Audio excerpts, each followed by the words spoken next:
Hello students, বলো কেমন আছো? শীত পড়েছে একটুখানি। হ্যাঁ, ঠিক আছে।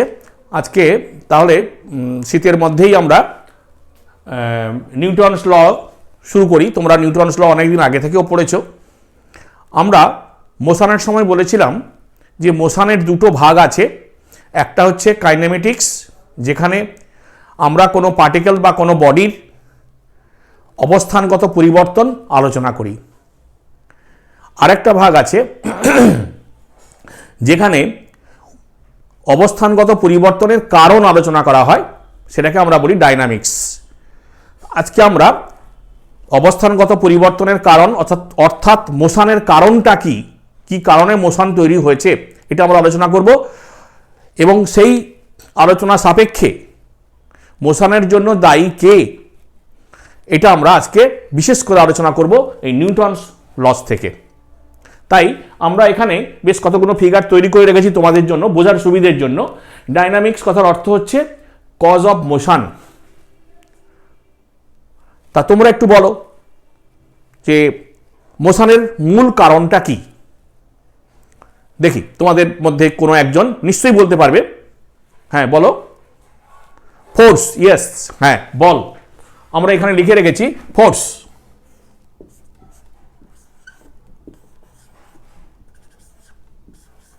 হ্যাঁ অবশ্যই, ফোর্স, বলের জন্যই মোশন তৈরি হয়। এখানে একজন মানুষ একটা রোলারকে ঠেলছে, পুশ করছে। আবার দেখো এখানে ওই একই রোলারকে আর এক ব্যক্তি টেনে নেওয়ার চেষ্টা করছে। তাহলে পুশিং অথবা পুলিং এর দ্বারাই আমরা কোনো বস্তুর উপর বল প্রয়োগ করে থাকি। এবং এই বল প্রয়োগের ফলে এই রোলার বা কোনো বস্তু গতিশীল হয় বা হওয়ার চেষ্টা করে। সবসময় গতিশীল হয় এ কথা বলা যাবে না, গতিশীল হওয়ার চেষ্টা করে। তাহলে আমরা এখন বলতে পারি যে কারণের জন্য কোনো একটি বস্তু গতিশীল হয় বা গতিশীল হওয়ার উপক্রম করে, সেই কারণটাকে আমরা বলি বল। ঠিক আছে? তো বলের অনেক প্রকারভেদ আছে। আমরা এখানে বলের অনেক প্রকারভেদ আছে লিখে রেখেছি। গ্র্যাভিটেশনাল ফোর্স, তোমরা জানো নিউটন প্রথম বলেছিলেন যে পৃথিবী একটা আপেল ফলকে আকর্ষণ করছে। তাহলে পৃথিবী এবং আপেল ফলের মধ্যে যে আকর্ষণজনিত বল, এটাকে আমরা বলি অভিকর্ষ বল বা গ্র্যাভিটেশনাল ফোর্স। ঠিক আছে? আবার দেখো নিউক্লিয়ার ফোর্স, তোমরা নিশ্চয়ই ইতিমধ্যে জেনে ফেলেছ যে পদার্থের যে ক্ষুদ্রতম কণিকা পরমাণু, সেই পরমাণুর মধ্যে যে ইলেকট্রন, প্রোটন, নিউট্রন থাকে, সেই নিউক্লিয়াসের মধ্যে প্রোটন, নিউট্রন অথবা প্রোটন, ইলেকট্রন এদের মধ্যে একটা আকর্ষণজনিত বলও কাজ করে। এই বলকে আমরা বলি নিউক্লিয়ার ফোর্স। এটা অবশ্যই খুব স্ট্রং ফোর্স, বেশ অনেক স্ট্রং ফোর্স। ঠিক আছে? একইভাবে ইলেকট্রিক্যাল ফোর্স, আমরা দেখেছি দুটো চার্জড পার্টিকেল পরস্পরকে আকর্ষণ করে আবার বিকর্ষণও করতে পারে। তোমরা নিশ্চয়ই ক্লাস 7-8 পড়েছো। ম্যাগনেটিক ফোর্স, দেখো তাহলে অনেক রকমের বল আমাদের আলোচনা করতে পারি এবং আমাদের বিভিন্ন চ্যাপ্টারে আমরা সেগুলো ধীরে ধীরে আলোচনা করব। আমরা এখানে যেটা আলোচনা করতে চাই যে মেকানিক্সে, অর্থাৎ যাকে আমরা বলি কি বলবো, যান্ত্রিক শক্তি উৎপাদনের বিষয়, যেখানে যন্ত্রের দ্বারা আমরা কাজকর্ম করি তাকে আমরা বলি মেকানিক্স। সেখানে যে ধরনের ফোর্সগুলো আমরা ব্যবহার করি সেই ফোর্সগুলো সম্পর্কে আমাদের মেইনলি আলোচনা। তো সেখানেও ফোর্সের অনেক প্রকৃতি আছে, অনেক রকমের ফোর্স আমাদের আলোচনা করতে হতে পারে। যেমন আমরা এখানে দু একটা বিষয় দেখাবার চেষ্টা করেছি। দেখো এখানে দুটো বস্তু পাশাপাশি আছে, আমি যখন একটাকে ঠেলছি তখন এই বস্তুটা কি করছে না, তার পাশের বস্তুকেও বল প্রয়োগ করছে। অর্থাৎ দুটো বস্তু যখন পাশাপাশি কন্ট্যাক্টে রয়েছে তাদের মধ্যে একটা ফোর্স কার্যকরী হয়, একে আমরা কি বলি? Contact force. একই রকম ভাবে দেখো এই বস্তুগুলো দেখো একটা মেঘ অনুভূমিক তলের উপর রয়েছে, যখন আমরা এটাকে ঠেলবো সাথে সাথে এই অনুভূমিক তল এবং বস্তুর তলের মধ্যে আরো একটি বল কার্যকরী হতে পারে। আমরা আরো একটা চ্যাপ্টার পড়ব, তাকে আমরা কি বলি? ঘর্ষণজনিত বল, ফ্রিকশনাল ফোর্স। দেখো এরকম অনেক রকমের ফোর্স আমরা আলোচনা করতে পারি। একটা বলেছি কন্ট্যাক্ট ফোর্স, দেখালাম তোমাকে। নন কন্ট্যাক্ট ফোর্স, আমি যদি কোনো বস্তুকে ফেলে দিই, সে তার নিজের ওজনে পৃথিবী পৃষ্ঠের দিকে পড়বে, তো এখানে তো কোনো কন্ট্যাক্ট নেই, এইরকম ফোর্সকে আমরা বলবো নন কন্ট্যাক্ট ফোর্স। কি ঠিক আছে? নর্মাল রিয়াকশনাল ফোর্স, যদি কোনো বস্তুকে, ধরে নাও এই পেনটাকে আমি আমার এই হাতের উপর রাখলাম, তাহলে এই বস্তুটা আমার হাতের উপর কিছু বল প্রয়োগ করলো, হাতও কিন্তু কি করবে? ওই বস্তুর উপর একটা প্রতিক্রিয়াজনিত বল প্রয়োগ করবে, এবং এই প্রতিক্রিয়াজনিত বল যদি তলের সঙ্গে লম্বভাবে থাকে, তখন তাকে আমরা বলি নর্মাল রিয়াকশনাল ফোর্স। হতে পারে আমাদের আলোচ্য বিষয় আছে টেনশনাল ফোর্স। দেখো এই একটা আমরা তার নিয়েছি, সুতো নিয়েছি, স্ট্রিং নেওয়া হয়েছে, আমি যদি এইখানে কোনো একটা বস্তুকে ঝুলিয়ে দিই, দেখো তাহলে এই বস্তু যদি ভর এম হয়, তাহলে এদিকে কাজ করবে mg, এবং এই ওজনের ঠিক বিপরীত দিকে দেখো এই যে এই পয়েন্ট এবং এই পয়েন্টে দেখো দুটো ফোর্স কাজ করবে। ঠিক আছে? এর ঠিক বিপরীত দিকে টেনশন, ঠিক একই রকম ভাবে এরও বিপরীত দিকে আরো একটা ফোর্স কাজ করবে, একই টেনশন। এই ফোর্সগুলোকে আমরা বলি টান অথবা টেনশনাল ফোর্স। একই রকম ভাবে যদি আমি এইরকম ভাবে একটা না ঝুলিয়ে যদি আমরা অনুভূমিকভাবে একটা সুতোকে রাখি এবং তার উপর এই দিকে একটা ফোর্স অ্যাপ্লাই করি, সঙ্গে সঙ্গে এরও বিপরীত দিকে একটা ফোর্স কার্যকরী হয়, যাকে আমরা বলতে পারি টেনশন। আমাদের সুবিধের জন্য বা পদার্থবিজ্ঞান সহজভাবে আলোচনা করার জন্য আমরা এই ক্ষেত্রে যে দড়ি বা যে স্ট্রিং আমরা নিই, সাধারণত সেই দড়ি বা স্ট্রিং এর কোনো ভর ধরা হয় না, মাসলেস স্ট্রিং বলা হয়। কি ঠিক আছে?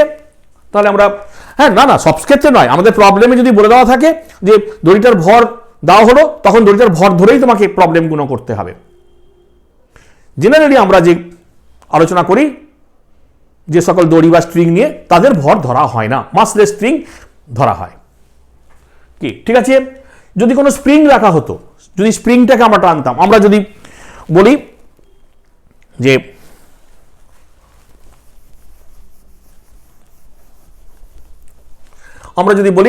যে এইখানে একটা এই স্প্রিং নেওয়া হতো, আমি স্প্রিং এর উপর যদি এখানটা ফোর্স অ্যাপ্লাই করতাম, স্প্রিংটার কি হতো? দৈর্ঘ্য বৃদ্ধি হতো, এবং সাথে সাথে এই দৈর্ঘ্য বৃদ্ধির সাথে সাথে ঠিক বিপরীত দিকে স্প্রিং এর উপর একটা বল কার্যকরী হতো, যাকে আমরা বলি স্প্রিং ফোর্স। আমরা এগুলো ধীরে ধীরে আস্তে আস্তে করে শিখবো। এরকম বিভিন্ন ধরনের বিভিন্ন প্রকৃতির ফোর্স আমরা আলোচনা করতে শিখব। কি ঠিক আছে? অসুবিধা থাকার কথা নয়। বেশ, এইবারে আমরা আলোচনা করি নিউটন, এক প্রথম ব্যক্তি যিনি কোনো বস্তু বা কোনো কণার গতিশীল হওয়ার কারণ সম্পর্কে তিনটি সূত্র তৈরি করেছিলেন। এক একটা সূত্রকে আমরা আলোচনা করি।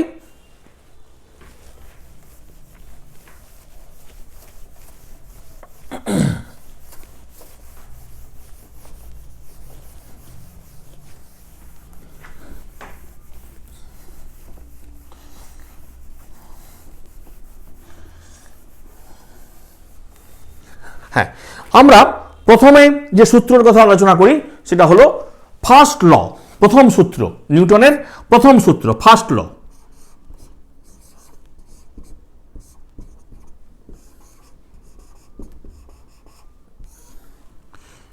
আমরা মোটামুটি ক্লাস 9-এও এই সূত্র শিখেছিলাম। নিউটন তার প্রথম গতিসূত্রে কি বলেছেন? বাহির হইতে প্রযুক্ত বল দ্বারা অবস্থার পরিবর্তনে বাধ্য না করলে স্থির বস্তু চিরকাল স্থির থাকবে এবং গতিশীল বস্তু সমবেগে সরল রেখায় চিরকাল তার গতি বজায় রাখবে।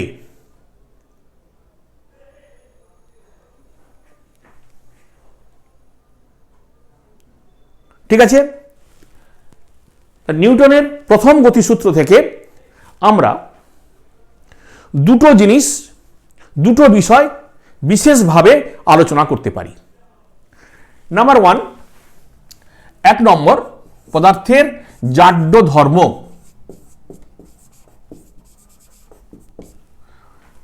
আমরা ইংলিশে বলি ইনার্সিয়া। পদার্থের জাড্য ধর্ম বা ইনার্সিয়া।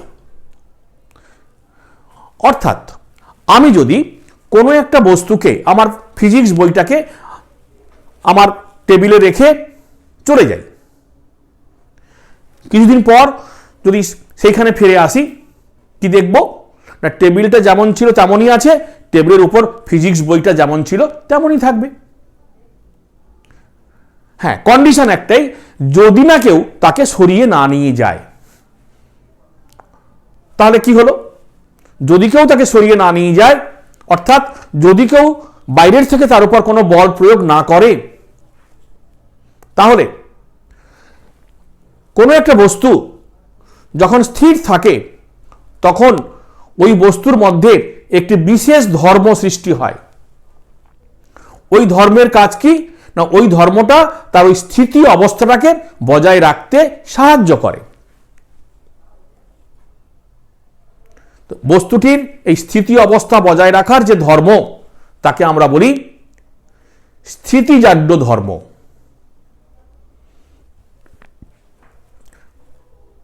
ঠিক আছে, অনেক এক্সাম্পল আছে।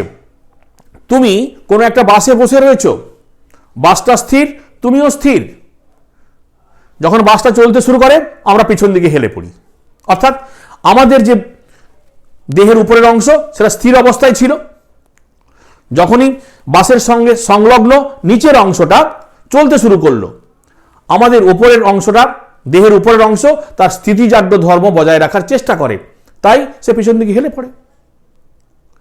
আমি একটা এখানে এক্সাম্পল দেখিয়েছি, দেখো তোমরাও বাড়িতে করতে পারো। একটা গ্লাসে কিছু জল আছে, জলের উপর একটা পিচবোর্ড বা পোস্ট কার্ড রাখা আছে, পোস্ট কার্ড, তার উপর একটা পয়সা 5 টাকার কয়েন রাখা আছে।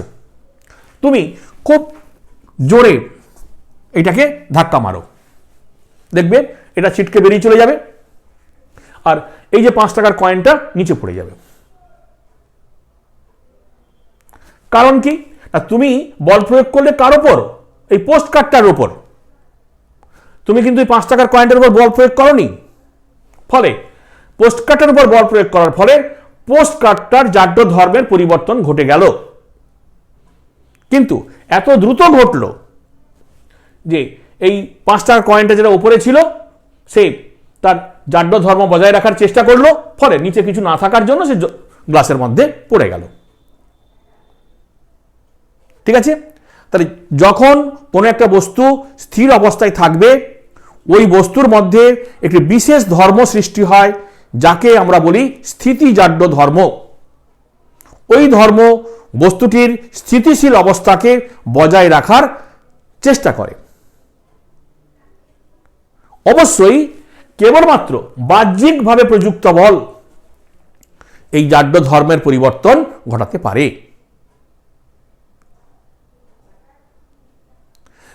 একই রকম ভাবে আমরা আরো একটা এক্সাম্পল দেখি। আমাদের বাড়ির যে পাখা, আমি এখানে একটা পাখা আঁকার চেষ্টা করেছি। পাখা, এই পাখাটা চলে কিসের সাহায্যে না ইলেকট্রিক্যাল এনার্জির সাহায্যে। যখন তুমি তোমার বাড়ির ইলেকট্রিক্যাল এনার্জি সুইচটাকে অন করো, তখন পাখাটা ঘুরতে থাকে। বেশ কিছুক্ষণ ঘোরার পর তুমি সুইচটাকে অফ করে দাও, বন্ধ করে দাও, এটাকে বন্ধ করে দাও। কি কি দেখবে? পাখাটা সঙ্গে সঙ্গে বন্ধ হয়ে যাবে? না স্যার, বন্ধ হবে না। বেশ কিছুক্ষণ ঘোরার পর তারপর ধীরে ধীরে ধীরে ধীরে বন্ধ হবে। তা প্রশ্ন উঠতে পারে যে তাহলে সঙ্গে সঙ্গে বন্ধ হলো না কেন? না, যখন তুমি পাখাটাকে গতিশীল করতে পেরেছ, পাখাটি তার গতিশীলতার জন্য ওই পাখার মধ্যে একটি বিশেষ ধর্ম সৃষ্টি হয়েছে।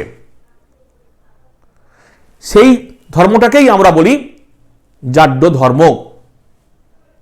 অবশ্য এখানে এই ধর্মটাকে আমরা বলবো গতিজাড্য ধর্ম। ঠিক আছে? এই গতিজাড্যের ধর্মের জন্য পাখাটি বিদ্যুৎ সরবরাহ বন্ধ করা সত্ত্বেও তার ধর্মটাকে বজায় রাখার চেষ্টা করেছে, তাই সে ঘুরছে। এবং যেহেতু বিদ্যুৎ সরবরাহ বন্ধ করে দিয়েছি, তাই পারিপার্শ্বিক যে বায়ু, সেই বায়ু ওই ফ্যানটার ওপর বাধা প্রয়োগ করছে, তাই কিছুক্ষণ পর সেটা আস্তে আস্তে আস্তে আস্তে করে থেমে যাচ্ছে। তাহলে স্থিতিশীল অবস্থার ক্ষেত্রে যে ধর্মের কথা বলেছিলাম, ঠিক একই রকম ভাবে যদি কোনো বস্তু গতিশীল অবস্থায় থাকে, বস্তুটি তার গতিশীলতার জন্য একটি ধর্ম লাভ করে, যাকে আমরা বলি গতিজাড্য ধর্ম, inertia of motion. Inertia of motion. একমাত্র বাইরের থেকে প্রযুক্ত বল এই ইনার্সিয়া অফ মোশন পরিবর্তন ঘটাতে পারে। অর্থাৎ যদি বাইরের থেকে বল প্রয়োগ করা হতো, তাহলে সঙ্গে সঙ্গে এই ফ্যানটা বন্ধ করা যেতে পারত। কি ঠিক আছে? তাহলে আমরা এখন জাড্য ধর্মকে দুভাগে ভাগ করতে পেরেছি। নাম্বার 1, ইনার্সিয়া অফ রেস্ট, অর্থাৎ স্থিতি জাড্য ধর্ম, স্থিতি জাড্য, এবং আরেকটা হচ্ছে গতিজাড্য।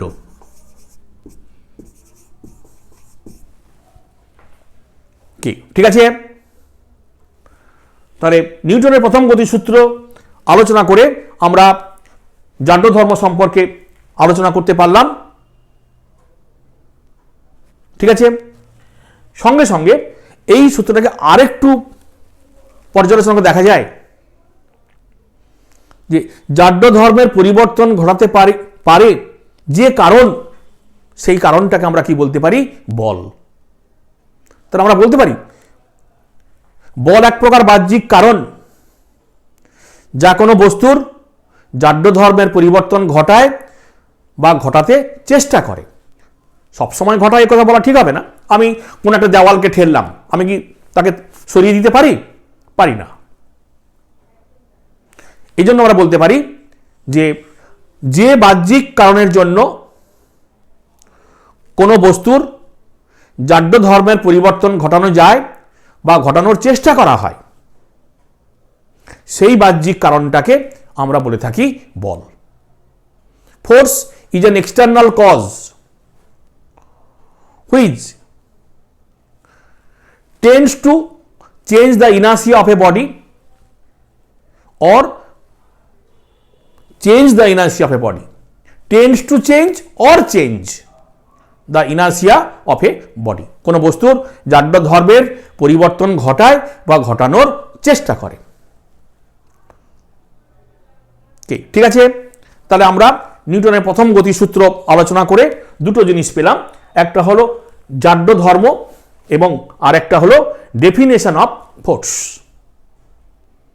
ঠিক আছে? যদি তোমরা বুঝতে পেরে থাকো, তাহলে আমি এখান থেকে দুটো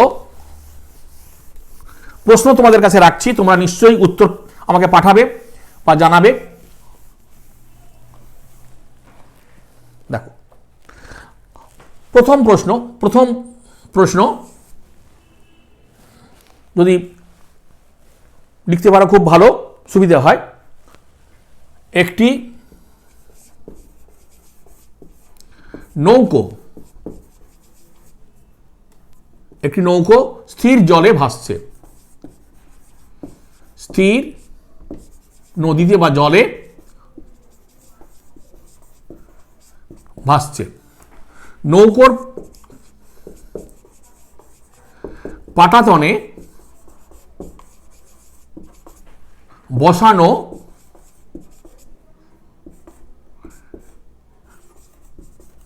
টেবিল ফ্যান থেকে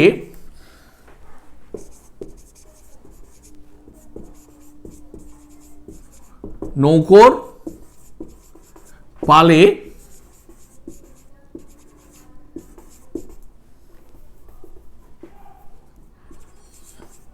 বাতাস দেওয়া হচ্ছে।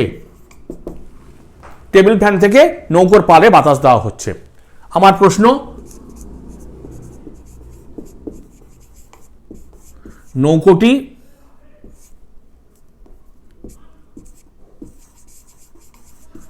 চলবে কি? দেখো, আমার প্রশ্ন, নৌকোটি চলবে কি? খুব সুন্দর করে বুঝে সুঝে উত্তর দেবে। কি বলছো তো বলো, চলবে?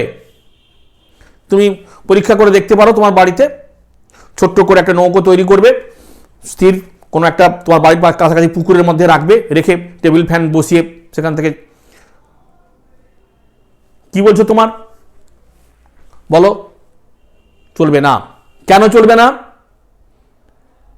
ইয়েস, অ্যান্সার হবে চলবে না। কেন না? এখানে নৌকোর পাড়ে যে বাতাস দিচ্ছ সেটা বাহ্যিকভাবে দেওয়া হচ্ছে না, এটা একটা আভ্যন্তরীণ বল। যে বাতাস নৌকো এবং টেবিল ফ্যান এবং নৌকোর পাল একটা সংস্থার অন্তর্গত। তুমি যখন টেবিল ফ্যান থেকে নৌকোর পালে বাতাস দিচ্ছ তখন এটা বাহ্যিকভাবে দেওয়া হচ্ছে না, বাইরের থেকে দেওয়া হচ্ছে না। It is not an external force. তাই নৌকোটার জাড্য ধর্মের কোনো পরিবর্তন ঘটানো যাবে না, তাই নৌকোটা স্থির থাকবে। গুড, নিশ্চয়ই ভালো প্রশ্ন। Question number 2।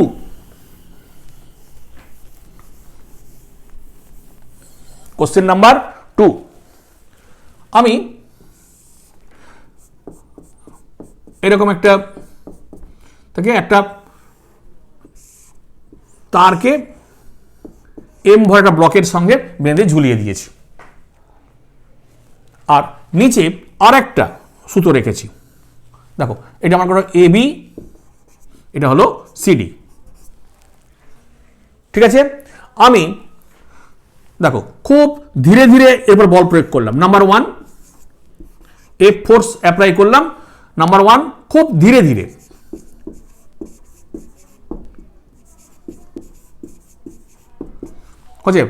হ্যাঁ, আর নাম্বার 2 ধীরে ধীরে অ্যাপ্লাই করলাম। এরকম আস্তে আস্তে টানলাম এখানে সিটে। কোথায় অ্যাপ্লাই করলাম? এই যে ডি বিন্দুতে এফ বল প্রয়োগ করা হলো ধীরে ধীরে। আর একবার দ্রুত, হঠাৎ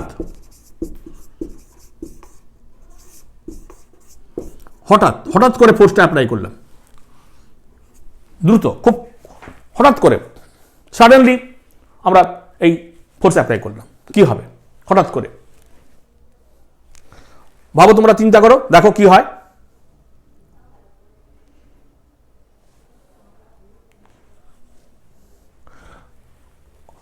ধীরে ধীরে যখন অ্যাপ্লাই করলাম, আস্তে আস্তে করে টানছি, তখন কি হচ্ছে?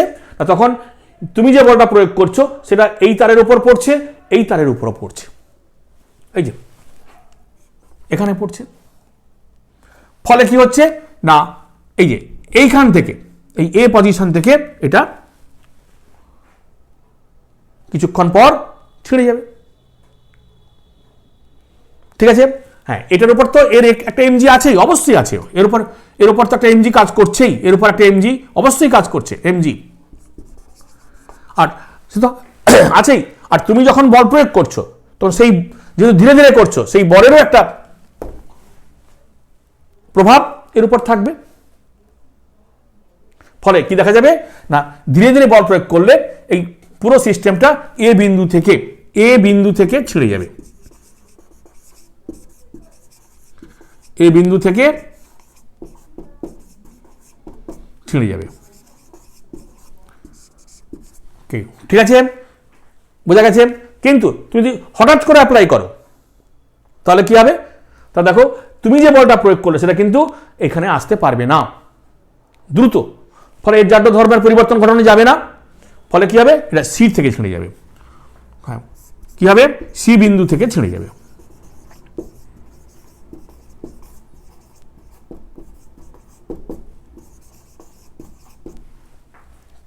ঠিক আছে, তাহলে নিশ্চয়ই দুটো প্রবলেম বুঝতে পারলে। এরকম ধরনের প্রবলেম তোমাকে পরীক্ষায় দিতে। এবারে আমরা আলোচনা করব নিউটনের দ্বিতীয় সূত্র।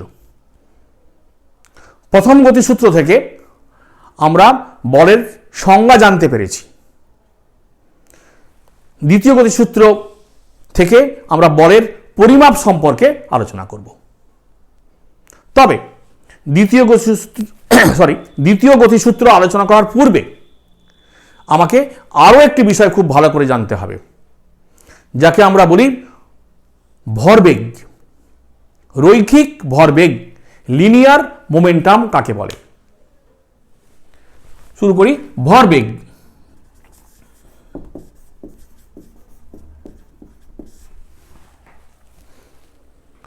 কোনো বস্তুর ভর এবং গতিবেগের সমন্বয়ে যে গতিজাড্য ধর্মের উৎপন্ন হয় তাকেই আমরা বলি ভরবেগ। আবার বলছি, কোনো বস্তুর ভর এবং গতিবেগের সমন্বয়ে যে গতিজাড্য ধর্মের উৎপন্ন হয় সেই গতিজাড্য ধর্মকে আমরা বলি ভরবেগ। তাহলে ভরবেগ হলো এক প্রকার গতিজাড্য ধর্ম। Momentum or linear momentum is a inertia of motion which is created by the combination of mass of a body and its velocity. আমরা এটা প্রকাশ করি কিভাবে? ভরবেগ will be equal to mass into velocity. Clear? So it is a vector quantity. Unit kilogram meter second to the power minus 1. Dimension m l t to the power minus 1. ওকে, ভরবেগ ভর এবং বেগের গুণফল দ্বারা প্রকাশ করা হয়। যেহেতু বেগ ভেক্টর রাশি, সুতরাং ভরবেগও ভেক্টর রাশি। মান এবং দিক উভয়ই আছে। ডাইমেনশন, ইউনিট আমরা লিখতে পেরেছি। কি ঠিক আছে? দেখো, তাহলে আমরা এখান থেকে ছোট ছোট দুটো জিনিস আলোচনা করি। Number 1, if mass of a body constant, যদি কোনো বস্তুর মাস কনস্ট্যান্ট রাখা হয়, মাস ধ্রুবক রাখা হয়, দেন আমরা কি বলবো? Hence momentum directly proportional to velocity. Hence if we draw a graph, this is momentum, velocity, this is p, mass constant, so this will be a straight line graph. Okay, and the slope of this angle m will be equal to tan theta, okay, gives you the mass. এটা তোমাকে ঠিক আছে। একই রকম ভাবে number 2, যদি গতিবেগটাকে আমরা constant রাখি, then momentum also directly proportional to mass of the body, বস্তুর সঙ্গে directly proportional. Therefore this is mass of the body, this is momentum, this also will be a straight line. ওকে, অবশ্যই আমরা যদি এখানে tan theta বার করি, that will give you velocity. ওকে, আমরা যদি হয়েছে কেন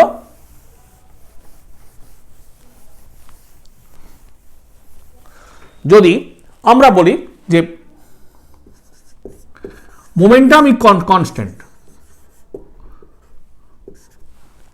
দুটো ভিন্ন ভরের বস্তুর মোমেন্টাম কনস্ট্যান্ট, তাহলে কি লিখব? Hence P will be equal to m1 v1 equal to m2 v2. Therefore, v1 by v2 equal to m2 by m1. Okay. If we draw this graph, যদি আমরা এই গ্রাফটাও এঁকে দেখাই, ওকে, এদিকে মাস, এদিকে velocity. So this will be a rectangular hyperbola graph. Okay, mv equal to constant. ঠিক আছে, hence p equal to constant.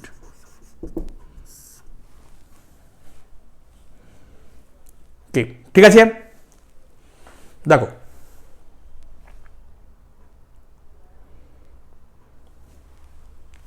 তাহলে আমরা এখান থেকে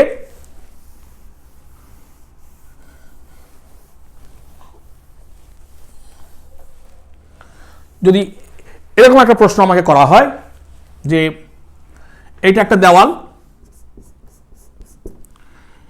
m ভরের একটা বল v গতিবেগে দেওয়ালে ধাক্কা খেলো এবং একই গতিবেগে প্রতিক্ষিপ্ত হলো। A ball of mass m moves with velocity v, strikes a wall and recoil with same velocity. Recoil with same velocity. দেখো তাহলে এর initial momentum p initial will be equal to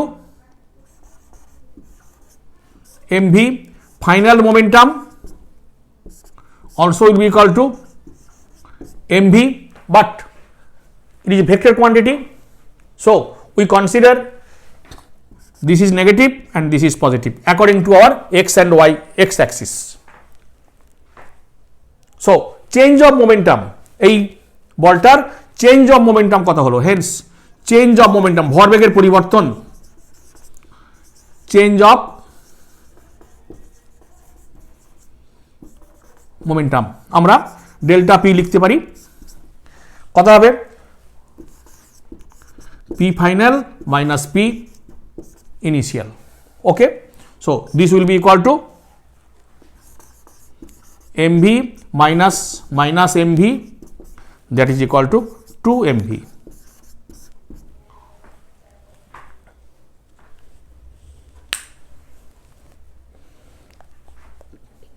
ঠিক আছে, হ্যাঁ আমরা এটাকে এভাবেও লিখতে পারি যে P I will be equal to, এভাবেও লিখতে পারি মাইনাস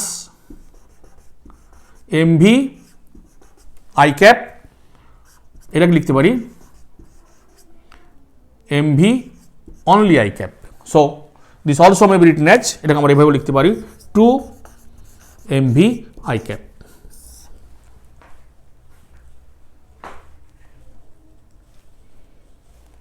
ঠিক আছে, কোনো প্রবলেম থাকার কথা নয়। হ্যাঁ অবশ্যই আরো একটা প্রবলেম আমরা দেখাতে পারি।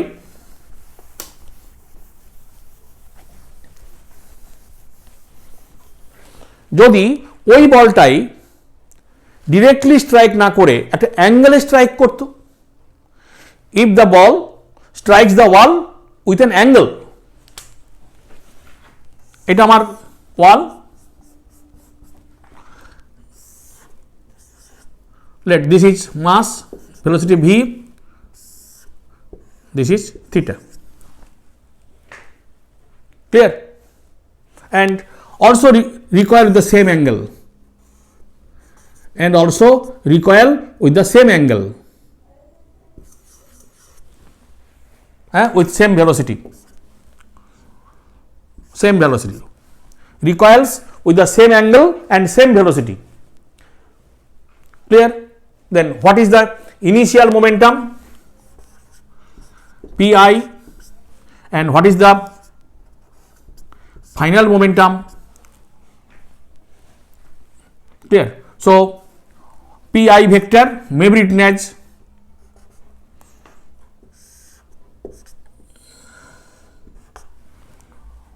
okay,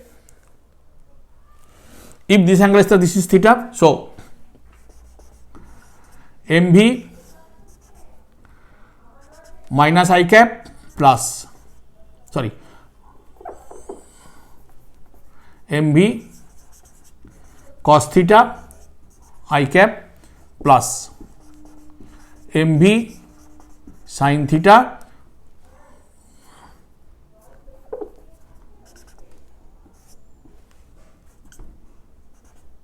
j cap. Okay. Similarly, this is also m and v pf will be equal to mv, this angle also theta, cos theta I cap plus mv sin theta j cap. Clear? Hence change of momentum delta p will be equal to pf minus pi vector. Okay, so this will be equal to this cancel 2 mv cos theta I cap.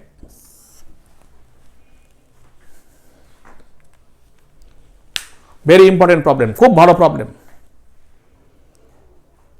ঠিক আছে, নাও এবার আমরা চলে আসি Newton's second law, নিউটনের দ্বিতীয় গতিসূত্র। Newton দ্বিতীয় গতিসূত্রে কি বললেন?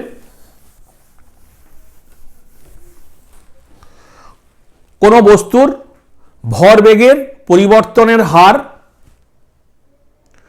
বস্তুর ওপর প্রযুক্ত বলের সমানুপাতিক এবং বল যে অভিমুখে প্রযুক্ত হয় ভরবেগের পরিবর্তনও সেই অভিমুখে ঘটে। ঠিক আছে, কি বললেন তিনি? The rate of change of momentum, linear momentum, is directly proportional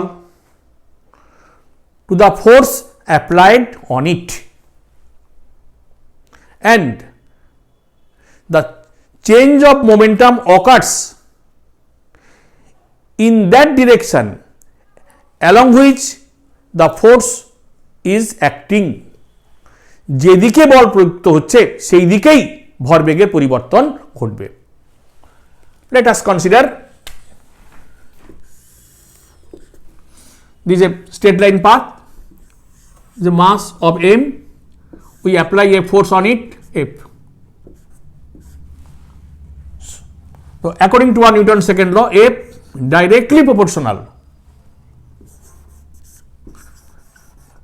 rate of change, that is d by dt of p, that is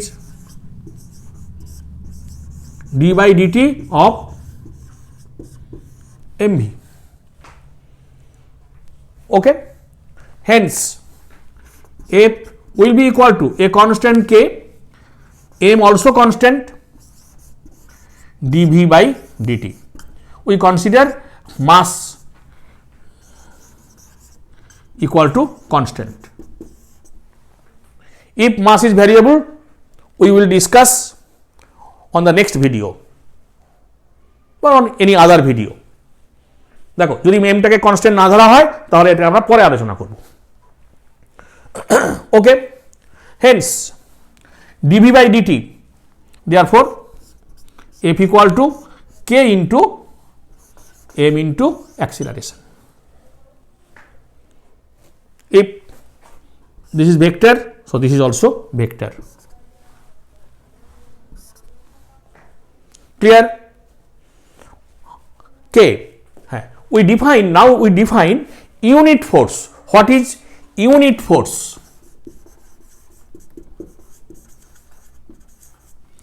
একক বল কাকে বলে? একক বল when m equal to 1, a equal to 1, then f also equal to 1. 1 kilogram ভরের উপর 1 metre per second square ত্বরণ তৈরি করতে পারে যে বল তাকে আমরা বলি 1 Newton ball. So this is definition of unit force. When m equal to 1, a equal to 1, then f equal to 1. Therefore put hence k equal to 1. Therefore finally we have f equal to mass into acceleration. This is the measurement of force. This is measurement of force. ঠিক আছে, hence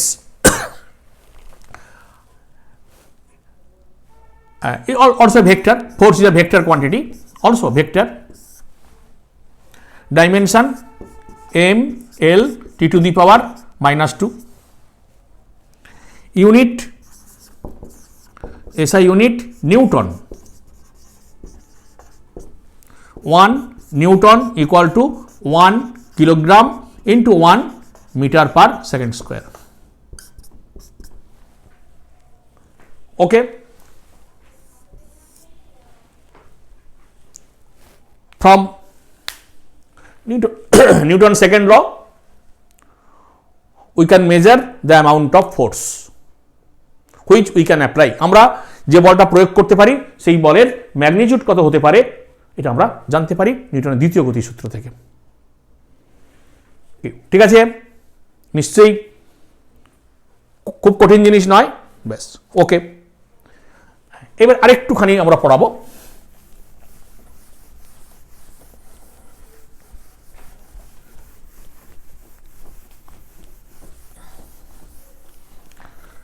Now we discuss, আমরা এখন যে what is the result of application of force, result of application of force, আমি বস্তুর উপর বল প্রয়োগ করলাম কি ঘটবে, একটাকে আমরা বলি due to application of force the momentum of the body will change, বস্তুর ভরবেগের পরিবর্তন ঘটবে, এটা একদম শিওর, ভরবেগের পরিবর্তন ঘটবে। ঠিক আছে, ভরবেগের পরিবর্তন ঘটানোর জন্য আমরা নতুন আরো একটা টার্ম ইউজ করি যাকে আমরা বলি বলের ঘাত।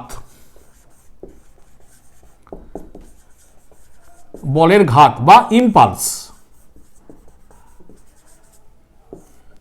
ইম্পালস কাকে বলে?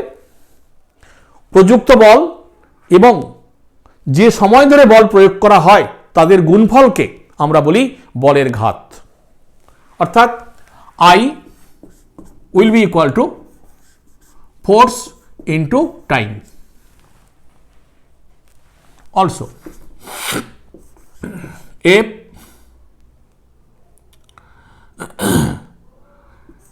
into dt, that is d by dt of mv into dt, that is d of mv. Clear? That is pf minus p initial. দেখো এটাকে আমরা বলি ইম্পালস, ভরবেগের পরিবর্তনের হার। Final momentum minus initial momentum কিভাবে পাবো? Force into time of application of force, very very small time দিয়ে গুণ করেছি, কোনো প্রবলেম হয় না, তুমি এটা দিয়ে করলেও তাই একই রেজাল্ট আসবে। ঠিক আছে, দেখো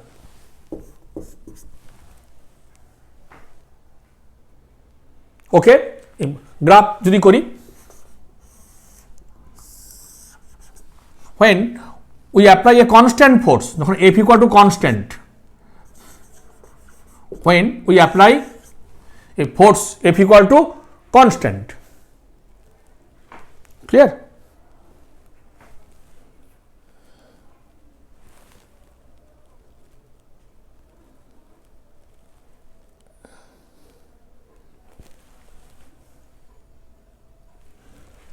হ্যাঁ, দেন F এখানে time. So when F equal to constant, so we have a straight line graph. Let this is A point, this is B point, drop normal here.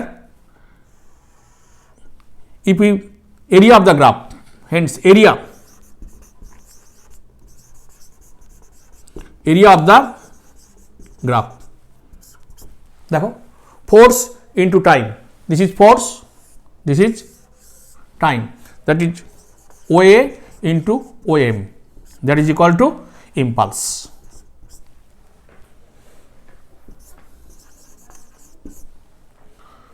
Okay, হ্যাঁ, if F is not constant, যদি F টা constant না হয়,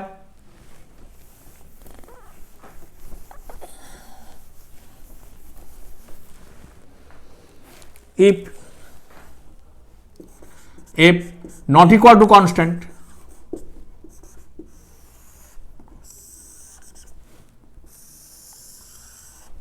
this is time t, this is F, but F not equal to constant, so we have a curve graph, any curve, as we have no any equation of F, আমরা F এর কোনো equation আমাকে দেওয়া হয়নি, এই তো F not equal to constant বলেছে, it will vary with time, so we have a curve path or curve line, so this is O A B.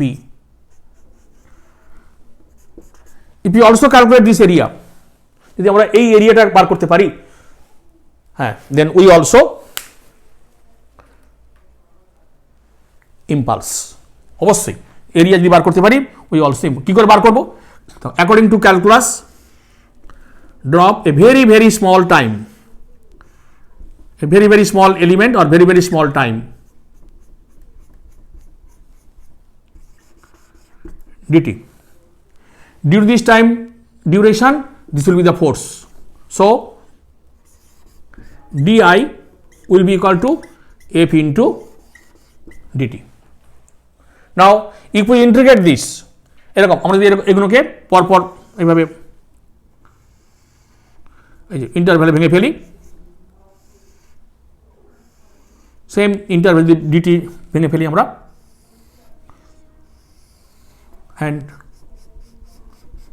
if we integrate this, যদি আমরা এটাকে এইভাবে ভেঙে সমস্তগুলোকে ইন্টিগ্রেট করে নিই, সো দেন উই হ্যাভ, তাহলে আমরা নিশ্চয়ই আই পাবো, I will be equal to integration of di will be equal to integration of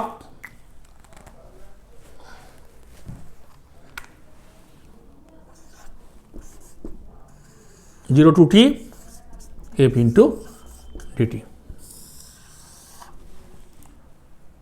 That is, this is for variable force. We can calculate impulse with the due to variable force. পরিবর্তনশীল বলের জন্য যদি আমাকে ঘাত বার করতে বলা হয়, তো আমরা এইভাবে ইন্টিগ্রেট করে বার করতে পারি। এখন একটা প্রবলেম করে আজকে তোমাদের এই এপিসোডটা শেষ করব। A and B, two particles having same mass are initially at rest at the same position. AB সমভরের দুটো বস্তু স্থির অবস্থায় একই জায়গায় আছে। A constant force is applied on the A, এর উপর একটা কনস্ট্যান্ট ফোর্স অ্যাপ্লাই করা হলো, ধ্রুবক মানের বল অ্যাপ্লাই করা হলো। অ্যাট দ্য সেম ইনস্ট্যান্ট, ঠিক সেই সময়ে an impulse is applied on the B, B এর উপর একটা ঘাত প্রয়োগ করা হলো। After what time they will meet again, after what time they will meet again, কত সময় পর তারা আবার মিলিত হবে। Let time T, let required time ধরা যাক T second. Hence for A, এর জন্য আমরা কি বলতে পারি, force equal to mass into acceleration, therefore A will be equal to F by M. Hence আমরা কি সিদ্ধান্তে আসতে পারি, A will run with an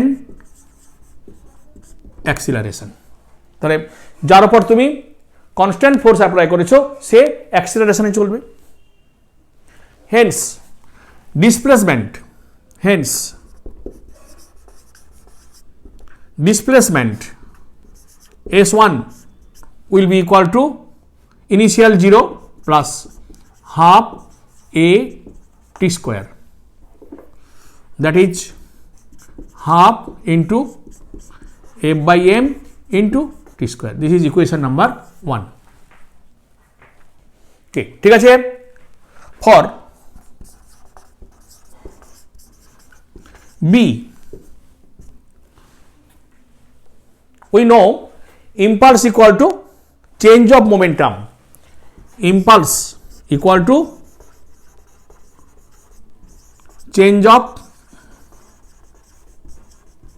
momentum, অর্থাৎ ভরবেগের পরিবর্তন, দ্যাট ইজ এর ইনিশিয়াল মোমেন্টাম 0 ছিল, ফাইনাল মোমেন্টাম নিশ্চয়ই কিছু হয়েছে, mv minus m into 0, clear, and that will be equal to mv. Hence v will be equal to I by m, that is b will run with constant velocity. দেখো b এই যেমন with an acceleration ছুটবে, এ কি করবে, constant ভেলোসিটিতে ছুটবে। Therefore s2 will be equal to v into t, that is equal to I by m into t. This is equation number 2.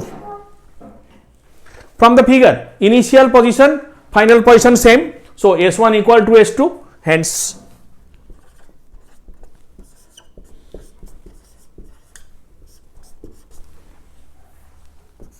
half f by m t square equal to I by m into t. Okay, from this formula m not equal to 0, t also not equal to 0, hence t will be equal to 2 into I by f,